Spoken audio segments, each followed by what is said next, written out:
माननीय अध्यक्ष महोदय, आपकी अनुमति से मैं राज्य के वर्ष 2024-25 के संशोधित अनुमान एवं वर्ष 2025-26 के बजट अनुमान प्रस्तुत कर रही हूँ।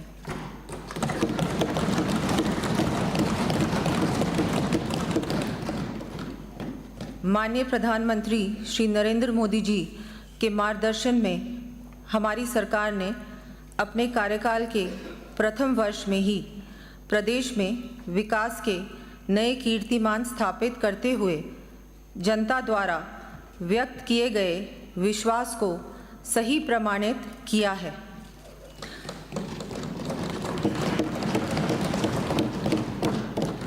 मुझे सम्मानित सदन को अवगत कराते हुए अत्यंत प्रसन्नता का अनुभव हो रहा है कि माननीय मुख्यमंत्री श्री भजनलाल जी शर्मा जी के कौशल नेतृत्व में प्रदेश के विकास की द्योतक GSDP वर्ष 2025-26 में बढ़कर 19,89,000 करोड़ रुपए से अधिक होने का अनुमान है। हम प्रदेश में विकास की गति को इसी प्रकार निरंतर रख वर्ष 2030 तक $350 बिलियन इकोनॉमी का निर्माण करने के लिए कटिबद्ध है।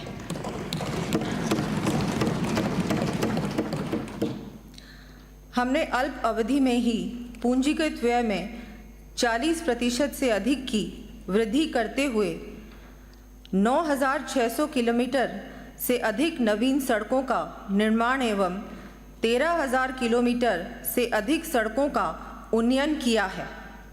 साथ ही माननीय प्रधानमंत्री जी के अभूतपूर्व सहयोग से राम जल सेतु लिंक परियोजना को धरातल पर उतारने का कार्य प्रारंभ किया है। हमने आमजन से किए अपने वादों की पूर्ति की दिशा में कदम उठाते हुए जन घोषणा पत्र की 58% तथा बजट घोषणा की 73% प्रगति भी सुनिश्चित की है। मैं यहाँ माननीय सदस्यों को आगे भी सभी वादों का तीव्र गति से क्रियान्वयन सुनिश्चित करने के लिए आश्वस्त करते हुए कहना चाहूँगी, सबकी फिक्र में खुद को मैं मिटाती हूँ, हर वादा अपना दिल से मैं निभाती हूँ।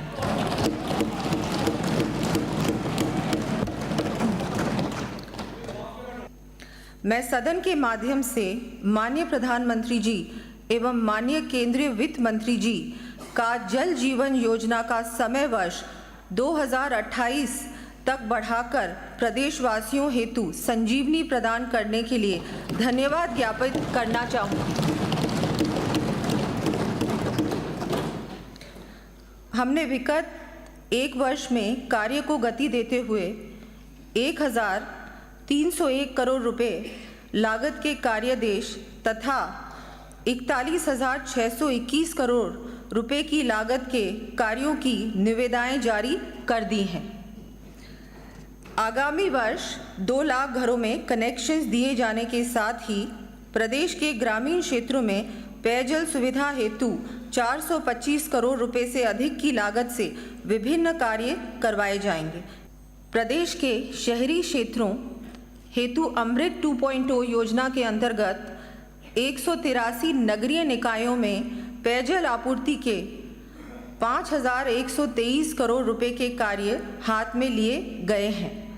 अमृत योजना के साथ ही पेयजल समस्या से ग्रसित शहरी क्षेत्रों में समयबद्ध रूप से पेयजल की समुचित व्यवस्था के लिए मैं मुख्यमंत्री जल जीवन मिशन शहरी आरंभ करने की घोषणा करती हूँ।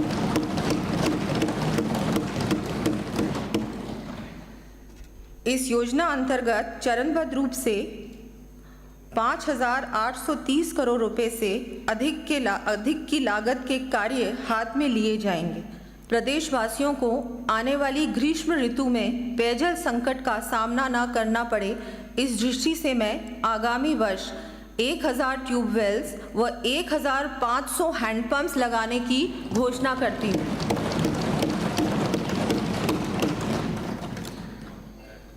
साथ ही समर कंटिजेंसी के अंतर्गत मार्च जुलाई 2025 तक अतिरिक्त संसाधन उपलब्ध कराने के लिए 182 करोड़ रुपए का प्रावधान करना भी प्रस्तावित है।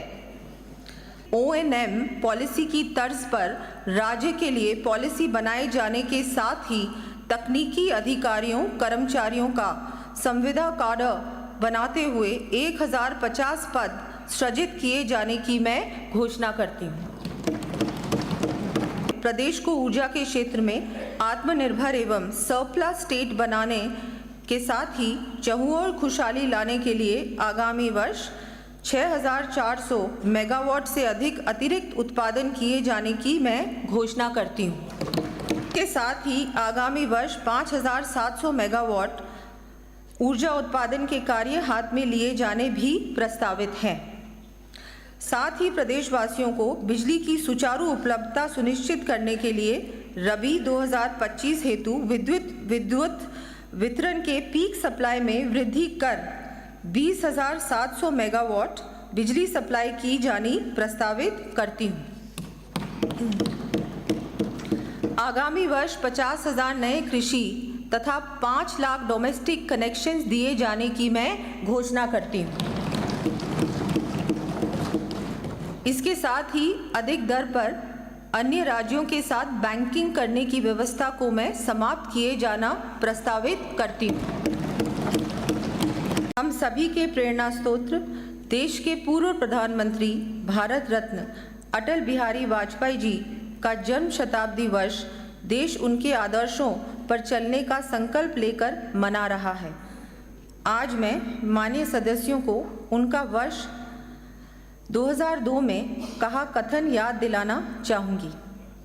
Today when people talk of connectivity in cities, they mean digital connectivity, faster internet, email on mobile phones, etc.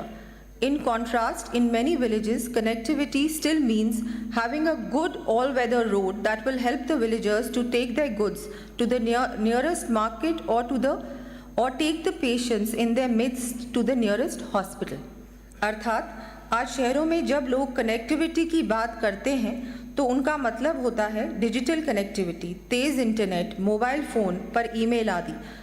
इसके विपरीत गाँव में कनेक्टिविटी का मतलब अभी भी अच्छी सड़कों से है जो ग्रामीणों को उनके द्वारा बनाए गए उत्पादों को पास के बाज़ार में ले जाने तथा मरीजों को पास के अस्पताल में ले जाने में सहायक होती हैं। उक्त कथन की सामायिकता से आज भी हम सभी सहमत होंगे। इसी क्रम में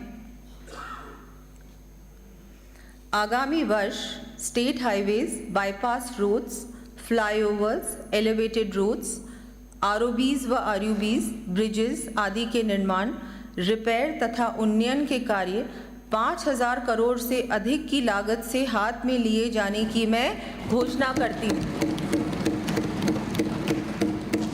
आगामी वर्ष प्रदेश में अर्थव्यवस्था की जीवन धारा के रूप में 2,750 किलोमीटर से अधिक लंबाई के 9 ग्रीनफील्ड एक्सप्रेसवेज के कार्य लगभग 60,000 करोड़ रुपए की लागत से हाइब्रिड एन्युटी मॉडल BOT पर हाथ में लिए जाने की मैं घोषणा करती हूँ।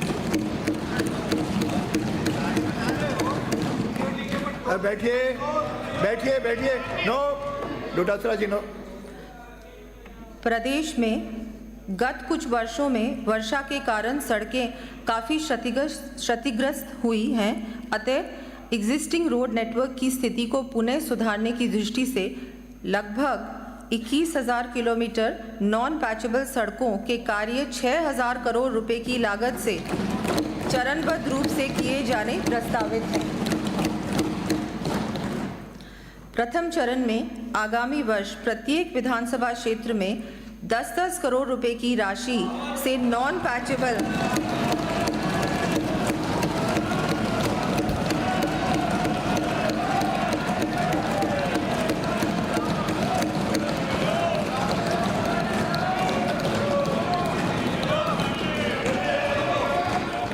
प्रथम चरण में आगामी वर्ष प्रत्येक विधानसभा क्षेत्र में 10-10 करोड़ रुपए की राशि से नॉन पैचेबल सड़कों के कार्य करवाए जाने की मैं घोषणा करती हूं।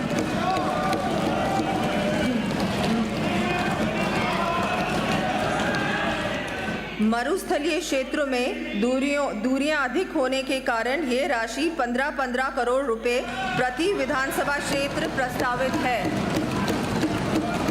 प्रदेश में आमजन को यातायात की सुविधा सुलभ कराने तथा यातायात के बढ़ते दबाव के प्रबंधन की दृष्टि से रोडवेज के द्वारा 500 नई बसें जीसीसी मॉडल पर उपलब्ध करवाए जाने की मैं घोषणा करती हूँ। साथ ही शहरी क्षेत्रों हेतु भी 500 बसें राजकीय शहरी ट्रांसपोर्ट कॉरपोरेशन के माध्यम से जीसीसी मॉडल पर उपलब्ध करवाया जाना प्रस्तावित है। जयपुर मेट्रो के सेकंड फेज को गति देते हुए केंद्र सरकार के साथ जॉइंट वेंचर में स्थापित राजस्थान मेट्रो रेल कॉरपोरेशन के माध्यम से 12,000 करोड़ रुपए की लागत से सीतापुरा औद्योगिक क्षेत्र से अंबाबाड़ी एवं विद्याधर नगर टोडी मोड़ तक के कार्य को हाथ में लिया जाना प्रस्तावित है। साथ ही जगतपुरा एवं वैशाली नगर क्षेत्रों में मेट्रो के विस्तार हेतु टीपीआर बनवाई जाएगी। प्रदेश में रोजगार के अधिकाधिक अवसरों का सृजन करने के साथ ही सर्विस सेक्टर में निवेश बढ़ाने के उद्देश्य से ग्लोबल कैपेसिटी सेंटर पॉलिसी लाया जाना भी प्रस्तावित है। औद्योगिक निवेश के साथ साथ राज्य में ट्रेडिंग सेक्टर के विकास एवं संवर्धन हेतु राजस्थान ट्रेड प्रमोशन पॉलिसी भी लाई जाएगी। पीएम सूर्य घर मुफ्त बिजली योजना को लेवरेज कर मुख्यमंत्री निःशुल्क बिजली योजना के लाभान्वित परिवारों को चरणबद्ध रूप से निःशुल्क सोलर प्लांट्स लगाते हुए 100 यूनिट से बढ़ाते हुए 150 यूनिट्स बिजली प्रति माह निःशुल्क उपलब्ध कराने की घोषणा करती हूँ।